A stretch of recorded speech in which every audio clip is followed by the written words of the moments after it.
इस्तेमाल नहीं करूँगी, हाई जैकिंग का कहूँगी, क्योंकि धांधली तब होती है जब आप वोटों में मिलावट करें। हाई जैकिंग तब होती है जब आपके सामने वोट हो और आप उसको लेकर भाग जाए। तो इस वक्त यही हुआ है, अवाम का मैंडेट जो है वो चोरी हुआ है, उस पर डाका डला है।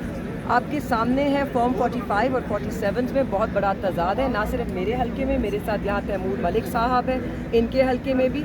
मुल्तान में NA 150 जो मेरे भाई का हलका था, उनके MPA हैं ज़हूर भुट्टा साहब PP 218 से। एक MPA के हलके में 13,000 वोट मुस्तरद किया है, 13,000 वोट MPA के हलके में। ये शायद टोटल वोट जितना पड़ा है उससे 10% भी ज़्यादा हो जो वोट रिजेक्टेड है। तो मुझे बताइए, क्या पाकिस्तान में हमने कभी ये अदादो शुमार देखे हैं वोट मुस्तरद होने के? और इस वक्त भी पाकिस्तान में अगर आप निकाल के देखें सारे हलके जहाँ से मुख्तलिफ जमातें कामयाब हुई हैं, क्या एक नेशनल एवरेज वोट रिजेक्शन का इतना ऊंचा है? कैसे हो सकता है कि बस कुछ चंद हलकों में लोगों को तरीका ना आया बैलेट पे वोट डालने का? इसमें मैलिफाइड इंटेंट है और हम यही कहने आए हैं कि ये आपने फॉर्म 47 नवल तो इलीगली आपने इसको जारी किया, वहाँ पर कंसोलिडेशन हो नहीं सकती नुमाइंदे के हुए बगैर या कैंडिडेट के हुए बगैर। तो ये कैसे हो?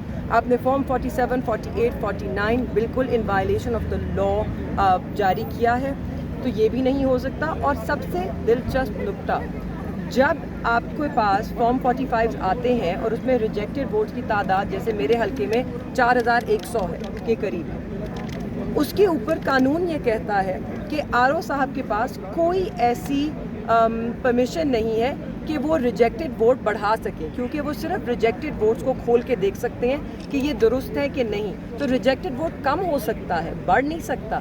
क्या उन्होंने उस रात बैठकर सारे 280 से ज़ायद पोलिंग स्टेशंस के बैग्स खोले और उन्होंने दोबारा चेक किया? किस कानून के तहत, किस अथॉरिटी के तहत? उनके पास तो ये अथॉरिटी थी ही नहीं। तो 4,000 से 16,500 रिजेक्टेड वोट कैसे हुआ? कौन सा कानून है जिसके तहत उन्होंने ये सब किया? ये सब इलीगल कार्रवाई है। शाह साहब से मुलाकात हुई जेल में, उन्होंने पाकिस्तान PTV भी जो हमारी नेशनल नेटवर्क है, जो कि इंफॉर्मेशन मिनिस्ट्री के नीचे आती है, वो भी यही दिखा रहा था कि तैमूर मलिक साहब अपना इलेक्शन जीत चुके हैं, मैं जीत चुकी हूँ, हम जीत रहे हैं, हम भारी अक्सरियत लेके। ज़हूर भुट्टा साहब, सलमान अकरम राजा साहब, तैमूर झगड़ा साहब, अली बुखारी साहब, यहाँ से शोएब शाहीन साहब और इसी तरह बहुत सारे पाकिस्तान तहरीक इंसाफ के नुमाइंदे जीत रहे हैं। इसलिए हमारा अभी भी दावा है कि हमारे पास 180 सीटें हैं नेशनल असम्बली में, क्योंकि रिजल्ट भी यही बता रहे थे 12-1 बजे तक, और फॉर्म 45 का भी यही कहना है। तो क्या लगता है कि देखिए, हमें अगर यहाँ नहीं मिला हम बिल्कुल अदालत तो जाएंगे। हम यकीन रखते हैं कि जो रियासती इंस्टीट्यूशंस हैं, अगर वो मजबूत उनको करना है तो यही प्रोसेस के थ्रू मजबूत होंगे। क्या मौलाना साहब से बातचीत हो सकती है तहरीक इंसाफ की? जी, आप किसी लीडरशिप से पूछें, मैं तो लीडर नहीं हूँ। Thank you so much.